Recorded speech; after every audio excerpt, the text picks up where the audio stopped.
As a Club Ireland member, you can experience the beautiful game like never before.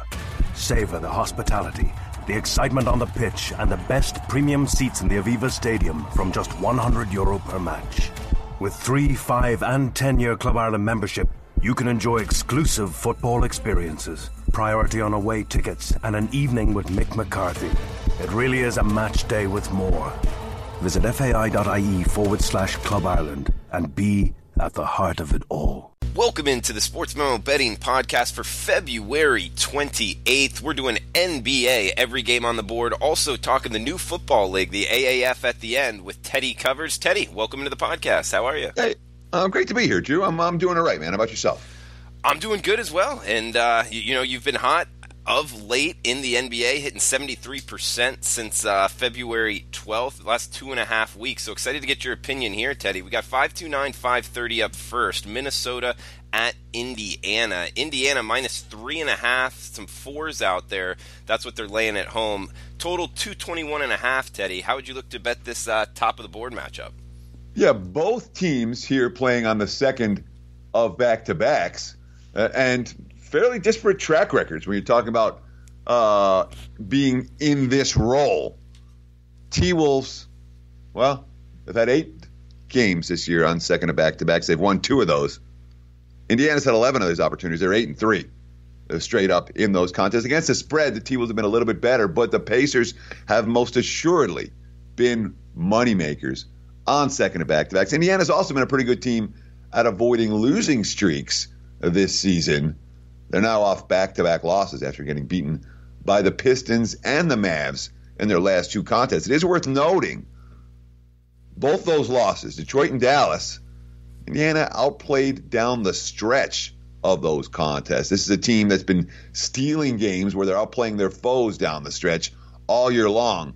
That's not the case right now. And, to make it even worse for the Pacers, a team that's playing obviously without Oladipo, well, Sabonis doesn't look like he's going to be able to go tonight. He missed last night's game. Impact player in the low post. And Tyreek Evans is dealing with a bout of food poisoning. He was unable to play yesterday and is very questionable today. So second night of back-to-backs for a team without their superstar.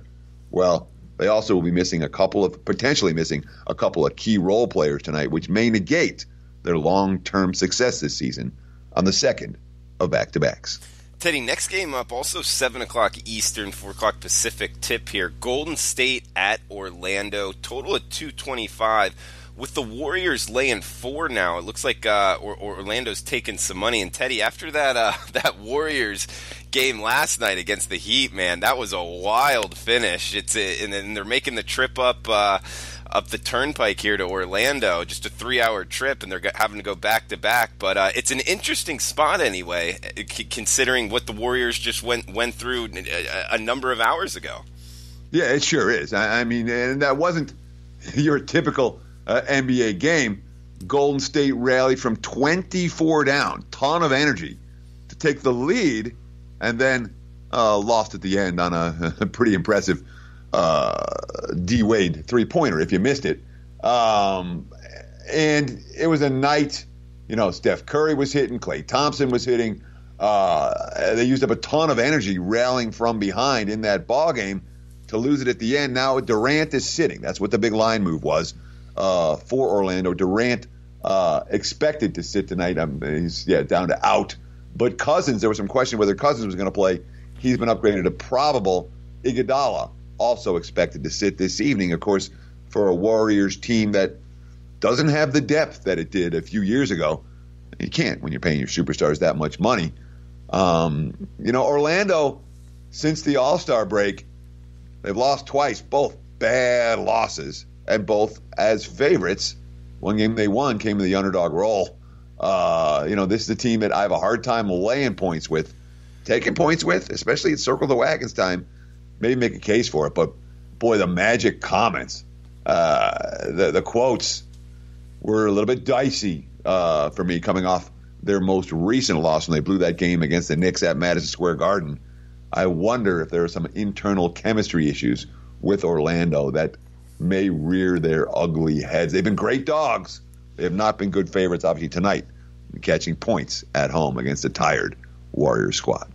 Teddy covers hitting 73% NBA last 2.5 weeks. Also, guys, 26-15 March college basketball last year, 18-9 closeout. He had a great March Madness last year, and we're doing a special coupon code on the podcast, month 199. That's month 199 at checkout. Will give you his 30-day all access for just $199. That's $126 off. So you get a great deal there, getting you into March Madness, big portion of the tournament and NBA. You get all of Teddy's selections for just $199 for his 30-day all access. That's coupon code month 199 at checkout. Teddy, next game up, 7:30 Eastern tip, 4:30 Pacific. We got Cleveland at New York. Total of 218.5, seeing some 219s out there. Also pretty much -3 across the board. That's New York laying at home. Yeah, you want to lay with the Knicks? Not particularly from what I've seen. They're 13-48 this season. They're 6-24 at home. They had an 18-game home losing streak, and they're laying points tonight. But it's definitely worth noting there's all of this, oh my God, the Knicks don't want to win, the Cavs don't want to win, lottery picks, ping pong balls. Recognize, all right, Phoenix has the worst record in the NBA. The Knicks are number 2, the Cavs are number 3. And it's likely to be that way at the end of the season. The difference in the number of ping pong balls between the team that finishes with the worst record and the third worst record is 0. All right, Cleveland will have the exact same chance to win the number overall pick as the third seed, as the third worst team, as they would as the worst team. So this incentive to lose in these type of matches is not real. It's not based on math. And if you've watched the Cavs and the Knicks play since the All-Star break, these two teams have looked decent. You know, it's not two horrible-looking teams. The Cavs played a terrible first half against Portland the other night, and they rallied back to take the lead. No, they rallied back. They were within 3. I'm sorry, with 5 minutes left, and then all of a sudden the Blazers hit back-to-back-to-back threes, and that was ball game. They had 18 for the contest, but Orlando actually, or I should say Orlando, Cleveland after the game, they were the quotes out of the locker rooms. Yeah, we're pleased with how we rallied back. You know, that's on the heels of back-to-back wins, on the heels of a triple overtime game in which they showed refuse to lose, on the heels of a win against the Knicks. I like the way Cleveland's playing right now. I think there may well be money to be made betting on the Cavs. The Knicks off back-to-back wins, 3 of their last 4 victories. The long home losing streak is over. And again, they got punched in the mouth by Orlando in the first half the other night, and took the punch and rallied back. And that's not what you see out of most lottery teams at this stage of the season. But the concept of laying points with the Knicks is a little bit out of my pay grade. I know they have covered 3 games as a favorite this year, 3-5 ATS when laying points, but I think the Cavs, my numbers have the Cavs as the better of these two teams. I wouldn't be surprised at all to Cleveland take another one from the New York Knickerbockers. Teddy, we just talked about the Warriors side of it. We got Miami here heading on the road, playing at Houston. Total of 220 with the Rockets laying 9.5 at home. But just after that game last night, having to take the plane trip to Houston, that's one. It's a tough kind of trip here, tough spot considering how that ended. But I mean, could you view it as I guess things are kind of turning here for the Heat and actually a bet on scenario on the road tonight? You could view it that way. And again, I'm in action on this game, so I'm going to I'm going to make a quick case for Miami and a quick case for Houston, and I have a strong enough opinion on one of those two sides to be involved for my clients this evening. Of course, you can get that play right now at sportsmemo.com, but never buy a play. Get us on board with a package, for God's sakes. It's such better value. It gives you a chance. If I lose a play, hey, Teddy, if you get on me with a week or a month and this great deal for a month, it's a whole different story. You get a chance to bounce back. So that's what I encourage. But the bottom line is I do have a play on this ball game. Let's talk about some of the situations for both these teams. Yes, for Miami, the win, the miracle win, the celebration, we blew this giant lead and now we rallied back to win it. It was a very emotional game. They had a bunch of guys hitting threes. They used a ton of energy. It's not your natural bet on spot for the Heat on the second of back-to-backs as they step up in class once again. All that being said, Houston, you're being asked to lay a price. And by the way, the Rockets, who were finally healthy, not one but two. Fareed got hurt last night. Shumpert got hurt last night. those are big injuries when it comes to Houston's depth that are, absolutely a concern moving forward. And certainly for tonight, both guys have been downgraded to doubtful. And Teddy, just in the Eastern Conference, do you think Miami, Orlando, Charlotte, who do you think kind of gets this 7, 8, 9, the 7, 8 spot to get into the playoffs?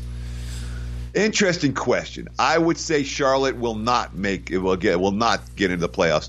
Orlando and or Miami will get in. One of those two teams, maybe both, will get in. I think there's some love for the Nets right now. I think there's some potentially positive vibes with the Pistons right now, but neither of those two teams is a lock. And if things go south for either one of them, both Miami and Orlando could jump and make a bigger move into the postseason. But, you look at the Nets right now, 3.5 over Orlando and Miami. Detroit, 2-game lead over those two squads. I'm looking at the Magic and the Heat as both, potential playoff teams. I wouldn't much more than Charlotte. Charlotte's not getting there. So one of those two teams will overcome the Hornets. And it's interesting how the East is setting up. It's almost like the top 5 seeds are kind of pulling away, and then Brooklyn, Detroit, Charlotte locked in at 6, 7, 8. And then right behind them is Orlando, Miami, and even Washington hanging on in that 11 spot. But it's almost like those 6 teams vying for just 3 spots. It will be a fun one to watch in the East. And then in the West, we talked about it, I believe, last week on the podcast, the NBA podcast, that the Lakers, you think that they will make a push here and make the playoffs or no? Yeah, again, what we saw from LA again last night. First of all, I have a Lakers to make the playoffs at a bad number in my pocket. I took it at -110. It was as high as plus $3 after they lost those back-to-back games. So I didn't exactly get a good number on LA. All that being said, Lakers are better than the Clippers. They're every bit as good as the Kings, if not more so, and LeBron matters. I would not sell LA short to give them the chance to get annihilated by the Warriors in the first round. Do you know what sports books are offering that future prop? It was so when I got it at -110, and then it was as high as plus $3 after LA lost those back-to-back games over the Westgate. I have not looked at it in the last day or two. Okay, but it's pretty much widely available offshore in Vegas. I don't know if it's widely available. This is the Westgate Superbook put a prop on it, and that's where I bet it. Okay. All right, we got 539, 540 up next, Teddy. We got Philadelphia at Oklahoma City. 239 high total here, highest total on the board for tonight, with the Thunder laying 5 at home. Yeah, and, obviously with Philadelphia, and we skipped one. We'll go back and talk about Utah-Denver in just a minute. But with the Sixers, we have to talk about the injury situation because, Philly has 2 rim protectors, Joel Embiid and Boban Marjanovic. Well, Embiid's hurt, and Marjanovic is hurt, which leaves them with a pair of 7-footers sitting in street clothes on the sidelines. Now, what does that mean? Well, it means their pace is going to be faster. Look at this total, 239, 238, 239 all over the place. One would expect Philly to push tempo, and a team that is not going to be able to stop opponents from driving them. We saw that so clearly in the game against New Orleans the other night after Bobby got hurt. Drive after drive, Pelicans ended up covering the closing number against the Sixers, even though Philly led by 15 in the fourth quarter of that game because they were able to drive it to the hole repeatedly. And OKC, they've lost 3 out of 4. In theory, it's supposed to be circle the wagons time for the Thunder. They're supposed to be able to go into the low post and just dominate this ball game. But the latest news, Paul George is out for the Thunder tonight. And that's why from the early move on Philadelphia, now we're seeing the money. The early move towards OKC, now we're seeing the money come right back on the Sixers. Paul George, a legitimate MVP candidate this season. Teddy, you said we skipped one. I like going in order of the time, not giving the credit to Don Best for being cocky, in my opinion, and putting rotation numbers differently. Does that bother you? I've always done stuff in rotation order. I know that when you're betting it, it tends to be in rotation order. So that's the way I tend to go. But it's okay. I didn't realize that there was a time change switch. The Sixers OKC is the early game, and Utah-Denver's a late game. It is not a crisis that we're going in this order. and the main reason is because I like to leave the late game, the 10:30 Eastern slot for the degenerates on the East Coast, for last. So I think it makes sense. But either way, we got the Jazz at the Nuggets, Utah at Denver here, 225 the total, with the Nuggets laying 7 at home. Here's a Utah team.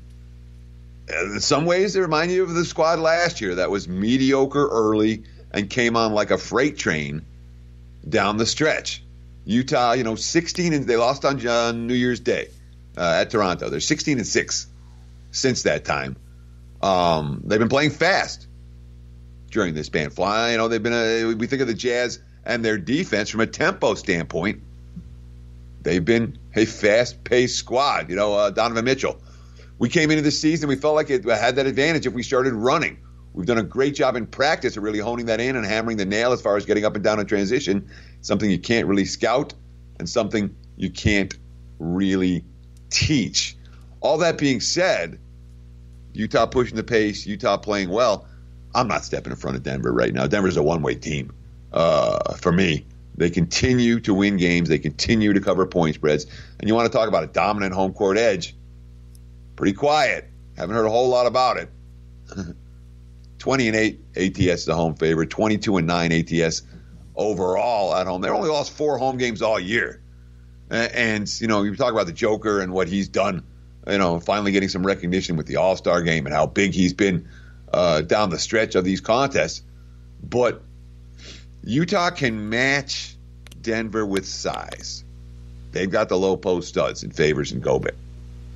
They cannot match the Nuggets in terms of depth. I mean, now that Gary Harris is back for Denver and Paul Millsap's back for Denver, the Nuggets are as deep as anybody in the West. That'll help them a lot in the regular season. Don't know if it's going to matter in the playoffs a whole lot when the rotations get shorter, but I can understand why we've seen a fair bit of Denver money so far today. Personally, I kind of like this game up and over. The total issues at point guard for the Jazz tonight, however, could be a concern. Ricky Rubio listed as questionable. Teddy, great breakdown, like always, of the NBA betting board. And guys, remember the coupon code MONTH199 at checkout. That's MONTH199 at checkout for Teddy Covers 30-day all access. Get your March Madness, NBA, any play he releases in any sport for the next 30 days for just $199. That's $126 off the price at sportsmemo.com. Coupon code MONTH199 at checkout. Teddy, let's hit the new football league, the AAF, for a minute. We got Saturday's games. San Diego Fleet at the Memphis Express. Looks like San Diego laying 5.5 or 6. Also got Orlando at Salt Lake. Looks like Orlando laying 4 on the road. I believe that's Steve Spurrier, I believe, Teddy, and I know that he's been doing pretty good. Total of 42 in that one. How would you look to bet the Saturday matchups? Well, let's talk about San Diego Memphis real quick first. Memphis obviously making the QB change that everyone was expecting. Christian Hackenberg goes bye-bye on the bench, and Zach Mettenberger comes in and actually plays a good half of football. And when you look at the spectrum of quarterbacks in the AAF, Mettenberger's got more NFL experience than any of them. In theory, he's supposed to be a pretty big upgrade for this Memphis squad that's a home dog. The only problem, of course, is that, you look at the defensive end. Boy, San Diego's defense has been dominant this season. Them and Birmingham are the two teams that have really stood out on the defensive end. So, interesting scenario there. Maybe looking at an under in that one. And when you talk about, Orlando and Salt Lake, Orlando's the offense that's been working.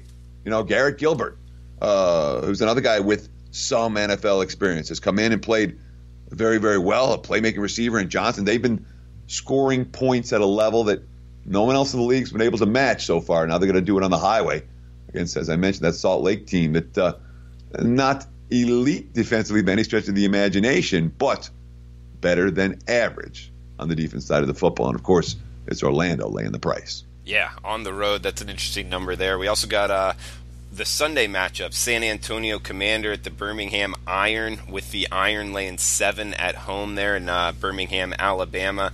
And the Arizona Hotshots, my favorite team name, laying almost 2 touchdowns, 13.5 at home, hosting the Atlanta Legends. Yeah, I took a shot with Arizona 2 weeks ago. I continue to think they are the best team in the league, or one of the 2 best teams in the league anyway. But the markets are already on it, and that is clearly an issue for them right now. You're talking about laying, close to 2 touchdowns in a game. Again, these games totaled 41.5. Birmingham's laying a touchdown in a game totaled 37.5. And look, I'm with you conceptually on Arizona, but from a price standpoint, I'm not thrilled. And with Birmingham, Luis Perez at quarterback, they gained 3.4 yards per play and 3.8 yards per play in their last 2 wins. Those aren't, I'm going to lay a touchdown kind of number. Of course, Trent Richardson's getting a whole lot of love. He's scoring and that matters, because in the red zone, Richardson has found the end zone. He's got a nose for the end zone, but he's only averaging 2.5 yards per carry. He's got 59 attempts, and his long rush of the season is just 10 yards. So for all the stuff that Trent Richardson has done in terms of turning field position into touchdowns, this is not an explosive Birmingham offense, and I'm not real comfortable laying a touchdown with them as a result. Teddy, good stuff, man. The AAF, and do you? No. I'm learning the AAF. I'm not going to tell you that I know the AAF like anybody's business, but I'm learning. I'm paying attention. You know it more than I do. I'll tell you that. I know it more than I did 3 weeks ago. Well, Teddy, anything else you want to throw out there on the pod? No, man. Hey, I appreciate you guys spending part of your day with us. I know everybody's busy out there. I know you've got choices as to what you want to listen to. Thanks for taking time to listen to Drew and I right here on the Sportsmemo podcast. Absolutely. Well said, Teddy, guys. Coupon code MONTH199 at checkout for his 30-day all-access. Appreciate you tuning in. We'll have Robbie Vino on tomorrow talking college basketball. What's the best thing about podcasts? It's that you can still listen to them during cream egg hunting season. Hunt down the rare white cream egg and be in with a chance to win a sweet prize of up to €10,000. Join us, fellow cream egg hunters, and find out more by visiting Cadbury Ireland on Facebook and Twitter. As a Club Ireland member, you can experience the beautiful game like never before. Savor the hospitality, the excitement on the pitch, and the best premium seats in the Aviva Stadium from just €100 per match. With 3, 5, and 10-year Club Ireland membership, you can enjoy exclusive football experiences, priority on away tickets, and an evening with Mick McCarthy. It really is a match day with more. Visit fai.ie/Club Ireland and be at the heart of it all.